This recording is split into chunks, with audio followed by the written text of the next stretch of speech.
Um, I just want to welcome everyone. I'm Jonathan Patz. I'm a professor at the University of Wisconsin in Madison.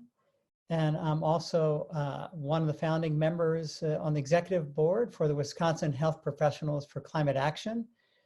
I've been working on climate change for over a quarter of a century, climate change health effects, and I am just so thrilled to have an amazing panel here to be able to introduce to you an incredible panel for advancing our communication of climate change as a health emergency and how to communicate more effectively. So welcome to Communicating Climate and Health Risk Media Training.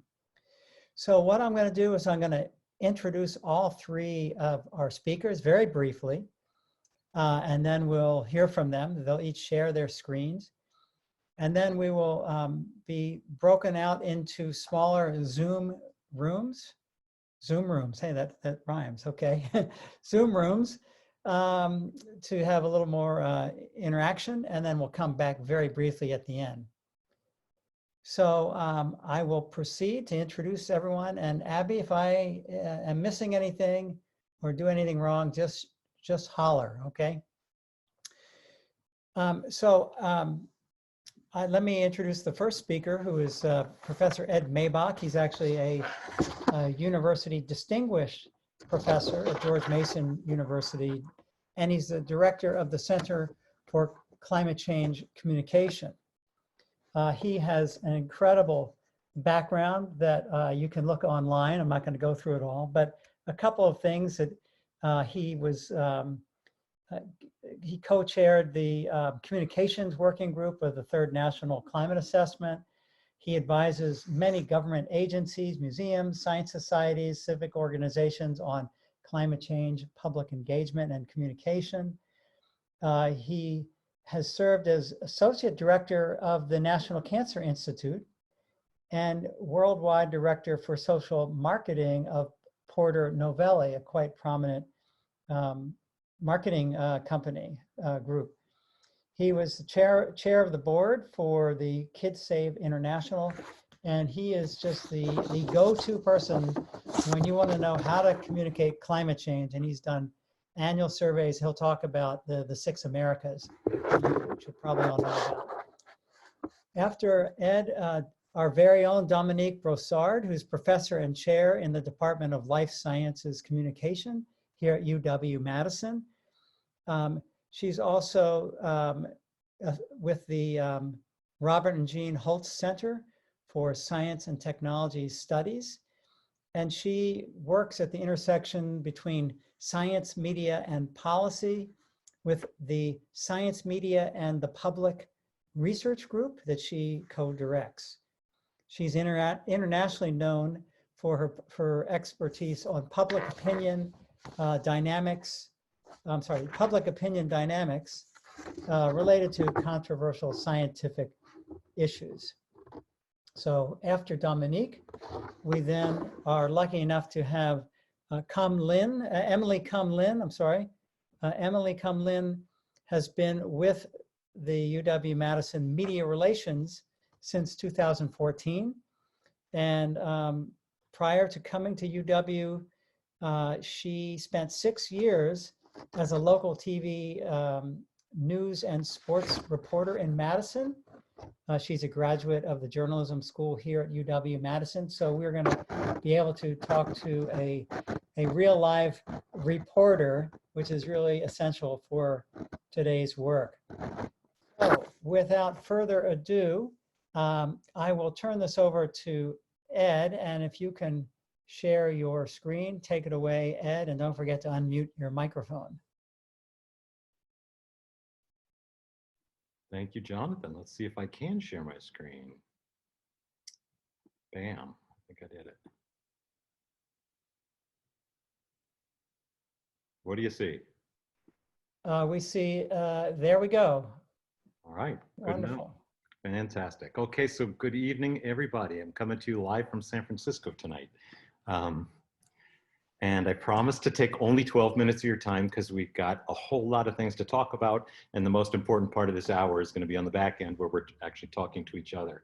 But what I did want to share with you is some simple, clear messages that I know connect. Simple, clear messages about the health relevance, human health relevance of climate change. I know they connect because I've been doing a ton of audience research on what the public understands, what kinds of information resonates with the public, and who it resonates with. So I'm going to take you through all of that fairly quickly. But before I do, I want to say I'm a public health professional first, foremost, and always. Like all of these organizations on this slide, I accept the fact that climate change is a public health emergency. It means that by the very nature of the fact that it is a public health emergency, with enormous urgency, because we don't have very much time to get a whole lot of improving the world elements done. So that's the bad news. The good news is that most Americans kind of understand that to some limited degree. Most people accept that climate change is happening. Actually, quite a large growing proportion accept that climate change is happening and that it is human caused. However, there is a fairly pervasive, systematic misunderstanding or misperception of climate change as a distant threat, something that surely will come to roost by the year 2100, but not so much in 2020. Something that is already coming to roost in Bangladesh, maybe not so much in, I can't think of a Wisconsin, give me a Wisconsin town that begins with B. Beloit. Well, very good, thank you. And absolutely most Americans accept that climate change is come home to roost, or is coming home to roost for polar bears, plants, penguins, but not so much people. And so this really is the dominant mental model of the way people, Americans, see climate change. They see it as a threat to polar bears, which is all well and good if you happen to be a serious polar bear lover, as I am, and probably all of you are, but only about a third of Americans are serious environmentalists, serious polar bear lovers. So if this is the dominant mental model, it means that climate change is a distant issue for most Americans. I would contend, and I'm going to share data with you to suggest that this is a much better mental frame. We need to frame it around our health, the health of our children, the health of our parents, our in-laws, all of our loved ones and our neighbors, because this really is our skin in the game. And our audience research shows very clearly that when you message about climate change as a human health issue, in other words, when you reframe it as a human health issue, it resonates much more broadly and deeply with more Americans. So this is, I'm only going to show you a few data slides. This is one of them. We asked people, in your opinion, do you think global warming is this kind of problem, that kind of environmental problem, a scientific problem, agricultural, severe weather, economic, humanitarian, health, etc., all the way down to religious. And you can see here that the dominant frame, as I already suggested, is we see it as an environmental issue and a scientific issue, and to a lesser degree, an agricultural or farming issue. And health is not so far down the pack. It's down in the 60% level. But I can also tell you that this is a very superficial, people have a very superficial understanding of the human health relevance of climate change. So when they answer this question, when 6 out of 10 people say, yeah, it's a health issue, they're largely talking from absolutely no knowledge at all. Most people who say it's a health issue can't tell me a single way in which it harms our health, can't tell me a single group of Americans who are more vulnerable than others, which means it's a very loosely defined and sort of wan frame in most people's minds. But we are making progress. So on this slide, I'm showing you data that I first collected in October of 2014 and collected again in April of this year. We ask essentially, do you believe that each of these conditions will become more common, less common, or stay about the same in your community as a result of global warming? And so you don't even have to worry about the specifics of this. Just look at the orange bars versus the green bars. The orange bars were people's answers in 2014. The green bars are the proportion of people who say these things are becoming more common this year. So you can see that it's about a 30% bump upward in public recognition that heat stroke caused by extreme heat waves, that bodily harm from severe storms or hurricanes, asthma, wildfires, etc., that these things are becoming more likely, more prevalent in their community. This is not by accident. This is not, this happened as a result of hard work by people like you to make sure that people in your community understand the fact that climate change is not just a plants, penguins, and polar bears threat, but it's a threat to people, and it's already having an impact on the health of people in your community. So I always say, and therefore I will say tonight, that the very essence of effective public health communication is simple, clear messages repeated often by a variety of trusted voices. You are those trusted voices. Survey after survey after survey shows that health professionals are right up there in the upper echelon of trust in every community in America and every community in every nation in the world. So you've got the most important attribute for effective public health communication already going for you, but you need simple, clear messages, because what you have to share isn't necessarily simple. Whenever I sit down to listen to Jonathan, I become absolutely overwhelmed by how complicated it really is. But Jonathan can also distill it into simple, clear messages. He's a master at repeating those messages often, so that people like you and me, that we can use our trusted voices to also repeat Jonathan's simple, clear messages. And that's exactly what we need to do. In our surveys, we've conducted 25, when I say we, my colleague Tony Leiserowitz at the Yale Program on Climate Change Communication, and I have conducted 25 national surveys over the past 12 years. We've drilled into that data extensively.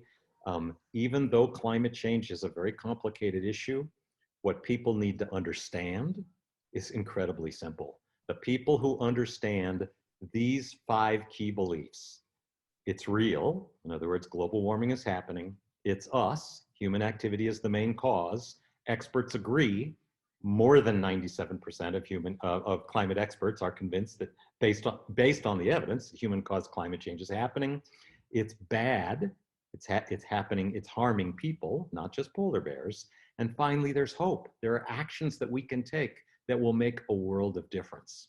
People who hold these 5 key beliefs are dramatically more likely to support a muscular public response, i.e. public policies that will address the problem, and they're much more likely to actually have rolled up their sleeves and gotten involved, either as in a political capacity, as policy advocates, or in a consumer capacity, changing sort of how they buy, what they buy, and who they buy it from.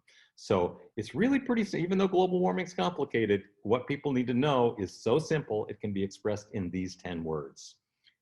You don't need to focus on all, as health professionals, you don't need to worry about the it's real, it's us, the experts agree. Somebody else can handle that part. I want you guys to focus on the it's bad and there's hope, because that's really sort of the unique value proposition that you can bring.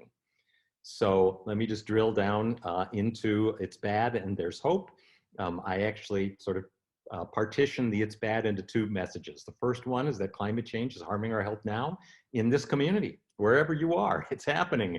The rest of that message is simply the 8 different sort of mega categories that by which we know climate change is harming health. The second part of that first message is that any of us, any American can have their health harmed by climate change, but some of us are at greater risk than others. And I won't even go further than saying our children are at greater risk. Actually, I will go further by saying that the people who are economically on the lowest rungs of the economic ladder in our community, they too are at greatest risk. So you got to understand that we're all at risk, but some of us are much more likely to be harmed first and worst. And that's the bad news. But the good news is there are so many things, so many actions we can take that will not only help us address climate change, which is great, but even better is these same actions will improve our health right away. So the sooner we decarbonize our community, the sooner we do away with dirty energy, the sooner we'll enjoy the benefits of clean air and clean water and better health. We don't have to defer the gratification to get the benefits of that action. It happens almost overnight, and it happens in our community, if to the extent that we take those actions. So unlike global warming, unlike climate change, where the benefits are deferred in time and space, the health benefits of these actions, they happen immediately and they happen for us. I am part of the Medical Society Consortium on Climate and Health. We have a booklet out where we take those 8 sort of basic mechanisms by which climate change harms health, but then we distill them down to a slightly more articulated version of the 3 messages I just went through. I can't stay to 12 minutes if I go over them, so I won't, because I really want to talk about this, because this is research that literally I am just finishing right now. We've just we've collected data with 7,500 people around the country.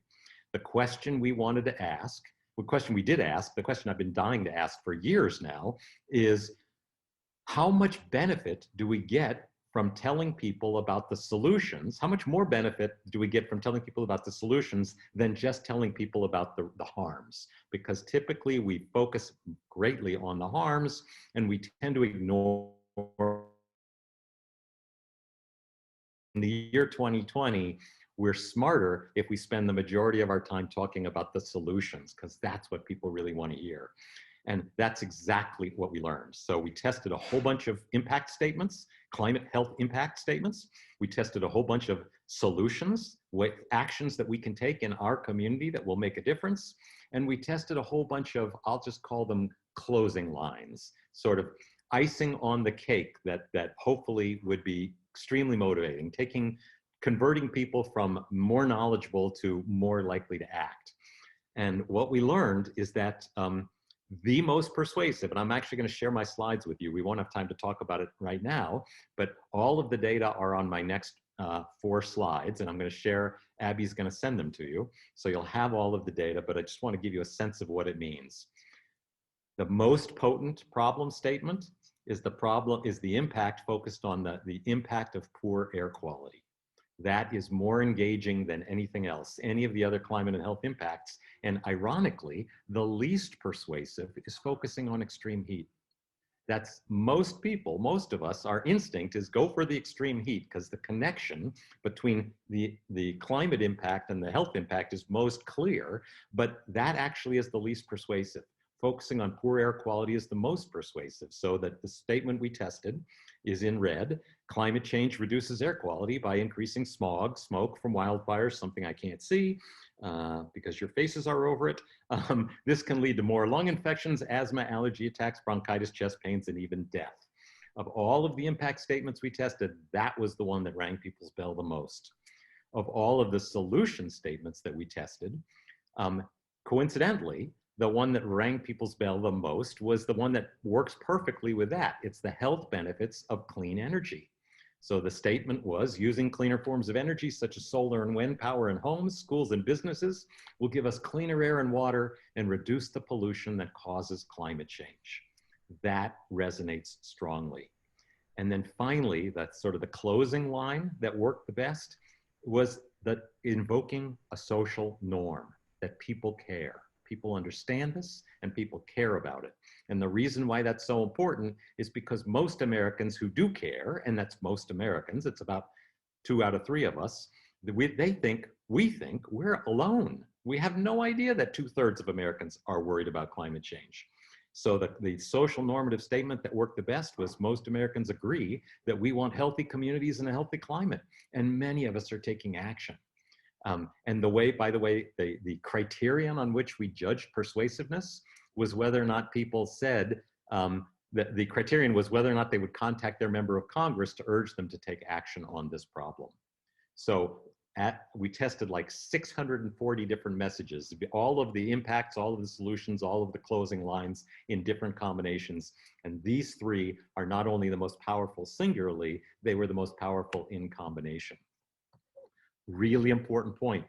All 3 of these types of information add persuasive value. You got to talk about the impacts, you got to talk about the solutions, and it helps to talk about the growing social norm that if you're worried about this, guess what? You're in the majority. You are not alone. And we do know that of all 3 of those types of information, it's the solutions information that had the most persuasive impact. And then finally, and really, Pete, this is the best news of all that I'm going to share with you. These messages work equally well across Democrats, independents, and Republicans. So that notion that it's easy to talk to liberals and hard to talk to conservatives, I want you to put that out of your mind, because as health professionals, these messages work equally well, and it's the same messages that work equally well across the across the entire political spectrum. So I'm not going to go over any of these. You're just going to get these, but I just wanted you to have the categories of health impacts that we tested and the exact messages, the categories of solutions that we tested and the exact wording, and then finally the categories of closing rhetorical flourishes and the fact that that the social normative appeals work the best. So with that, I'm going to turn it back over to you, Jonathan. Great. Well, Ed, thank you. Thank you so much. And Dominique, if you can share your screen. And while she's doing that, I wanted to add that I forgot to mention that Dominique Brossard is a fellow of the American Association for the Advancement of Sciences, AAAS. So Dominique, you're up next. Yes, give me 1 second here as I share my screen. Here you go. Thank you so much, everyone. And so happy to be here today. Thanks for organizing this, Abby and everybody else. I'm going to actually step back quite a bit. And I was hoping I was going to talk before Ed, but it worked out this way, because I'm going to talk more generally about communicating risk in media context and what are the potential pitfalls we may fall into if we're not taking into account what we called the science of science communication. Actually, science communication, health communication, risk communication are academic disciplines that have been, as Ed's saying, try to gather evidence of what works and doesn't work and give us really a clear path into what is the best approach to actually communicate about complex problems. And there's a wide range of resources that can be used and that are very, I think, helpful. I'd be happy to send you chapters or more information about those research later on. And also please go to the my lab website, Science Media and the Public, scimet.wis.edu, where we share a wide range of resources on the science of science communication. So this being said, I'm going to step back a little bit, and since at the end of the day, we said this should be a media training, and I know that a lot of you, rightfully so, sometimes dread interacting with journalists and are concerned about potentially not being quoted accurately, are concerned about the effect on the audiences when they read those reports and so on.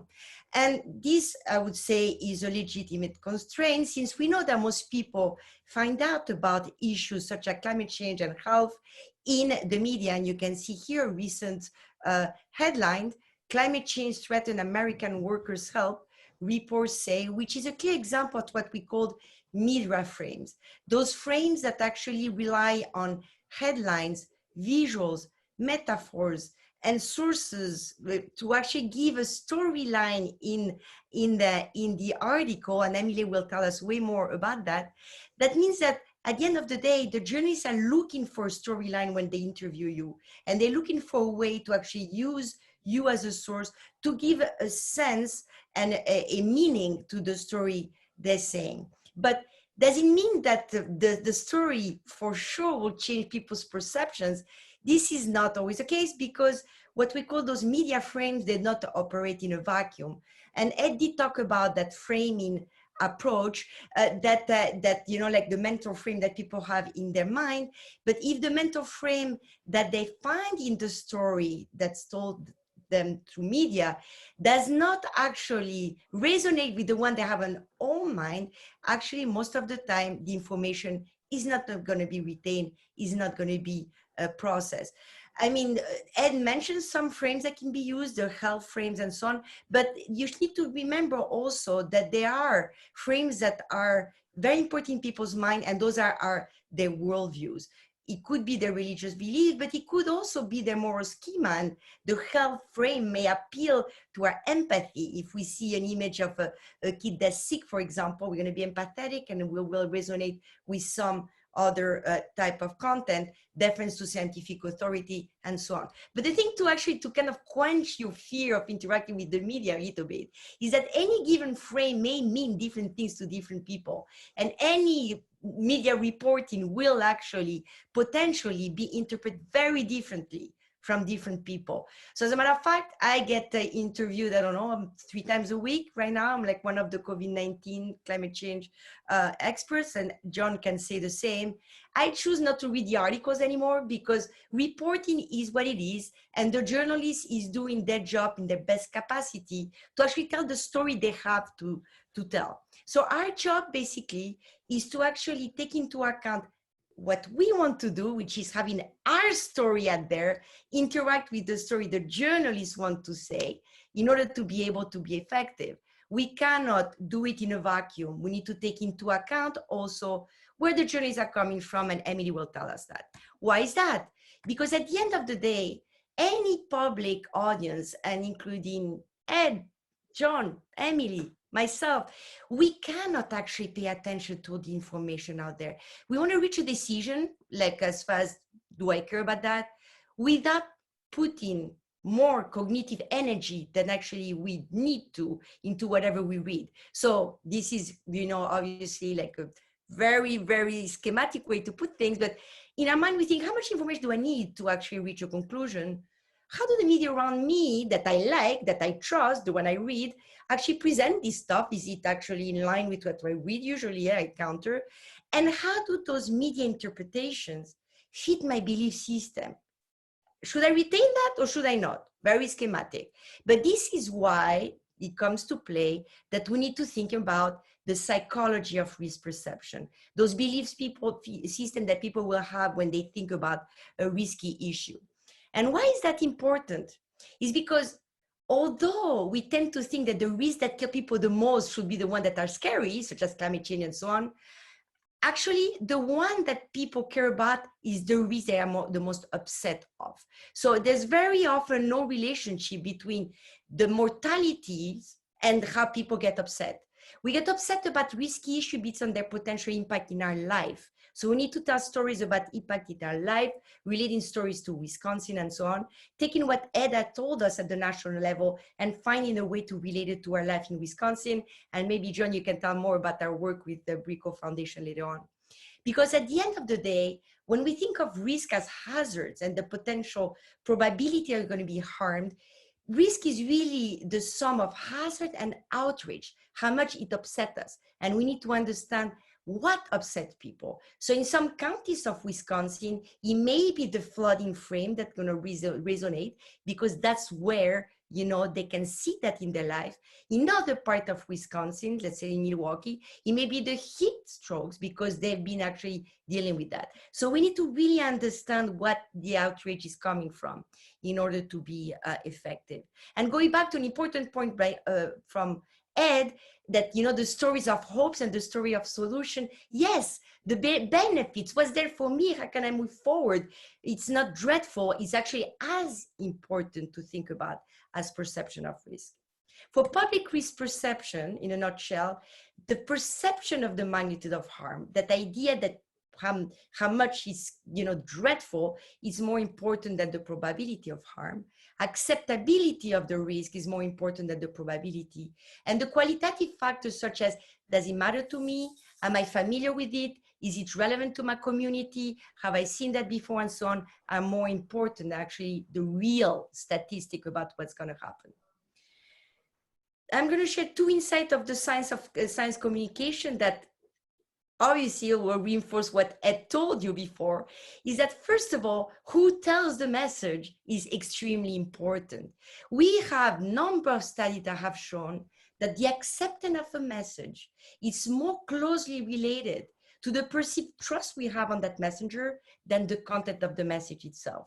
It goes back to that idea that the same message can be rejected or not. And indeed, public health professionals, and particularly local ones, are actually among the most trusted individuals that are around the community. So basically, this is really something that works in our favor. The second point, again and again, that the science communication studies show us is a communication that does not take into account the values and the concerns of the community can actually be worse than no communicating at all, because it makes people feel that they're not being listened to. if when we tell them about something that should be important to them, when what they really care about, right now, for example, is the livelihood of the dairy farms. So maybe also going to the step forward and, and connecting health to agriculture or to whatever is very important to the journalist who is talking to you is something that we need to think about. I'm going to just finish with a couple of slides because if trust is very important, it's also very easy to destroy. And so this is something we always say in a risk communication 101. The worst thing you could do is ignore people's concerns and ignore the really, their public perception of risk. Try to persuade the public that experts are right and that perceptions of the public are wrong. I always say concerns, there's no right and wrong concerns. They're concerns. And when we listen to the public and we understand where they're coming from or where their concerns are, that's where we can actually have a effective risk communication. Again, really decades of research in social science have shown that concealing scientific uncertainty actually can backfire. Imagine that you are there, painting a study as the one that tells you the truth, and then you have another one later on that are contradictory slightly. Well, they're all right, obviously, because science is incremental, but concealing scientific uncertainty always ends up backfire. Finally, last but not least, assume medication is the answer, is actually the only answer, will also backfire. And remember, journalists' job is not to educate the public. Journalists' job is to inform the public on issues that's actually very important to the community, potentially. And I'm sure Emily is going to come back to that point later on. So in a nutshell, effective science communicators, and I know all of you in the room, since you're here, you already must be very effective one, take into account the fact that the frames they use to communicate about the health related, aspect of climate change matter in the sense that some are likely to resonate with their audience, your audience in different communities, and not others are not. That trust matters, but fear of the unknown is critical. So we shouldn't take it for granted. We should be very careful in actually acknowledge where people are coming from, because trust is very easy to destroy. The problem is not the science itself. As Ed says, the science of climate change is clear. The science of social science about climate change is clear. It's all on us, actually, to tell the relevant stories that will make people listen to our science in order for us to be effective.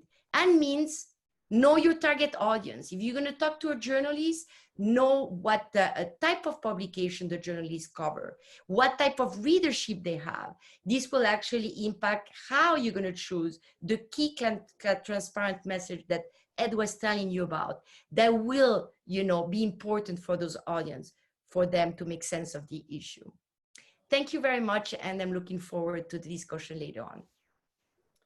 Dominique, thank you. Thank you very much. And I wanted you to be right in front of me because I'm going to talk about a couple of tips about communicating to the press. And then the climax of this presentation is going to be Emily, who is the press. So we're just leading up to you, slides Emily. Either, so it's going to be super underwhelming. Oh, but good. So I just want to pause for a second and thank Brico Fund, who actually has funded this entire effort and is funding this webinar and has funded our communications effort and the website for WIPCA. So a quick shout out to Brico Fund, based here in Wisconsin, who gave us a grant on communicating climate change as a health challenge.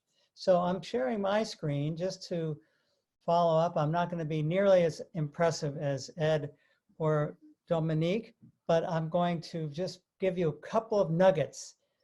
Put your thumbs up if you see my screen okay. Great, okay. So a few tips, okay. You need to prepare. When you have a message, a good important message, you need to prepare it and be ready. And you need to prepare the message, and I'm going to show you a few secrets that I've learned in my own training. So this is a clear message, right? You can guys read that sign. Caution, this sign has sharp edges. That's a really clear message. You can't miss it. right? Also, the bridge is out ahead, right? So you got to make sure you're picking the right message. Why engage the media? Why engage people like Emily? The media has the broadest reach to convey important knowledge. There's a sense of public responsibility and even ethical obligation. If you're a researcher, you have public dollars to do your research, you have an ethical responsibility to report back your findings to the public. Of course, we all want to do good to society, desire to influence policy in a positive way, helps communicate across the scientific community. How often are you really reading those scientific papers as opposed to seeing the news about some really great studies, right? Increases your legitimacy and gives you visibility for leveraging further. Now, I define these 3 C's for successful interviews. And Emily, of course, you can disagree with all this, but this is what I've learned is be concise, focus on getting your key points across efficiently, right up front.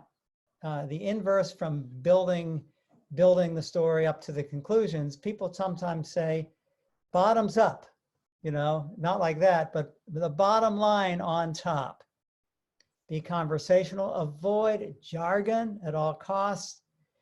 Be catchy. Of course, reporters are looking for a hook or sound bites. So can you state something in a clever way? You know, I'll never forget a scientist at Stanford talking about why would we want to use our atmosphere like a toilet? You know, that's a good metaphor. And Dominique talked about metaphors.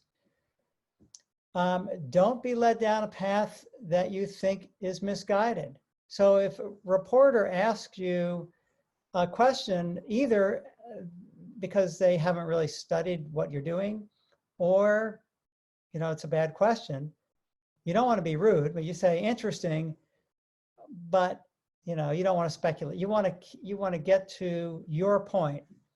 You are in control of the interview. So you can say, that's an interesting question. I can't speculate. What's really important for your audience to understand is X, Y, and Z. That's called blocking and bridging. Never lose your temper. Politely redirect. Never come out of an interview thinking, oh, I wish they had only asked me that question because I wasn't able to say the main point, right?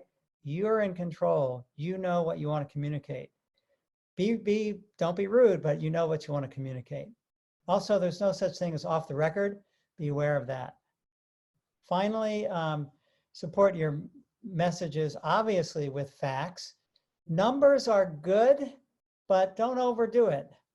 And as I don't know where this came from, either you, Ed, or Dominique.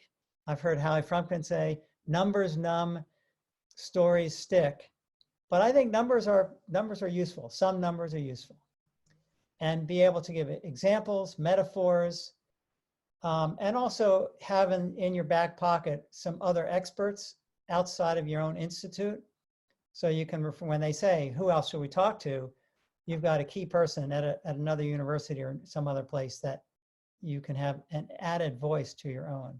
And I'll end with a tool that I was taught in a leadership training course, and I use it all the time. It's called the message box.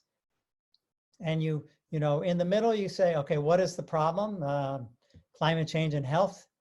How did this problem get there? You know, climate change, greenhouse gas emissions, and you know, how do we get to this problem? And then the big section over here is, so what? Who cares? Why should I care about this issue? What are the solutions? And then what are the benefits from those solutions? So I'll tell you, I was lucky enough to have a paper. It made the cover of Nature. And at that time, I prepared a message box. And I confess that I used it as a cheat sheet. And maybe this isn't the perfect message box. I found that, you know, using it as a crib sheet and having more information than less, you know, but I use this, and you know, there's the so what over there. You know, I came and ended up after a few interviews or repeated this over and over again and found this message that has taken off. This was from 2005, this paper. And this message has taken off. You know, those at most risk from global warming are also the least vulnerable for causing the problem. Herein lies the enormous global ethical challenge. So found like an anchor message within this. But I use this message box and I tell all of my students, before they publish, make the message box, know what they want to convey, have a crib sheet. It's a really valuable tool. And with that, I remind you that it doesn't take a lot of people to change the world. Margaret Mead said that. And here we have Greta Thunberg, who's just making a huge impact with her communications. So with that, I will pass this on to our climax speaker, our journalist, Emily Comlin. So Emily, Thanks. I'm Yeah, gonna so I don't stop have sharing. I don't have any slides, so it's just probably Perfect. face, so that's underwhelming for everyone, I'm sure. So I'm happy to be here. Thanks for inviting me for this. So again, I spent 6 to almost 8 years actually as a reporter. I worked at TV stations in Madison and La Crosse, and then I have been at UW Health on the media relations team, UW Health, University of Wisconsin Hospital and Clinics, for 6 years. And the last 6 months, 6 to 7 months, as you can imagine, has been pretty wild with COVID-19. And I've been right in the thick of all of our media relations coverage. So I can tell you what others have said, that media is the best way to get the message out there. And as an academic medical center, we really feel that's a part of our responsibility to help educate the community, especially like on this ever-changing situation with COVID-19. And I just mentioned that, you had said some of the local health experts are the most trusted. We have a doctor that has done so much media that he's kind of become like the Fauci of Madison, Dr. Potoff, and he's been on national stuff. And so there is so much value to the media, but I definitely have both sides of being on the public relations side and then been on the media side. And I think that's a good blend. And I don't know, where people are coming from, but whatever organization you're a part of, it's probably, if you take nothing else away, try to connect with your communications team because they can guide you. But here are some of the kind of the tips that I talk to doctors about when they go to do interviews. I think the point has already been made, but you have to speak at the reporter's level. I think a lot of times you have to know, obviously, and it helps to have a communications person to know hey, this is a science reporter. You can talk at a higher level. Hey, this is a local TV reporter that was covering the county fair yesterday, and then we'll have to cover a double homicide tomorrow. Their general assignment. They don't know as much as you do, not even close. The Science 101, they went into journalism school. They're not scientists. They didn't want to take math. They didn't want to take science. They wanted to write and tell people stories.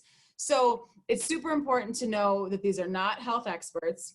I think one way to continue to build a rapport with reporters is to be timely. They have deadlines that they might email you or call you at 10 in the morning, and they need this by 3 in the afternoon. And if you become a reliable source that speaks in sound bites, explains things how they understand, don't condescend them, don't talk down to them, and you do it on their timeline, they're gonna come back to you and that's a really good way to, hey, they have a question, I'll answer it, and then down the road, I'll be like, hey, I have this story I wanna talk about. Can we talk about a news peg? So that's super important to have relationships. I think I tell my doctors that kind of the 3 C's you mentioned, but how would you talk to your mom? How would you talk to your grandma? How would you talk to someone that when I was a sports reporter, I would always think, okay, I could talk to my dad at a super high level because he knows sports, but my mom doesn't. So what's one stat that I can use that my mom will understand and my dad will understand? And so, it's a way to kind of approach, your the way that you do interviews. And I think, there's different types, newspaper reporters is probably a phone interview, radio, probably phone, TV is probably going to be in person. The world's changing, so there's lots of Zoom interviews. So I think, the key thing is, to prepare for your interviews, but know they want it on a tight deadline.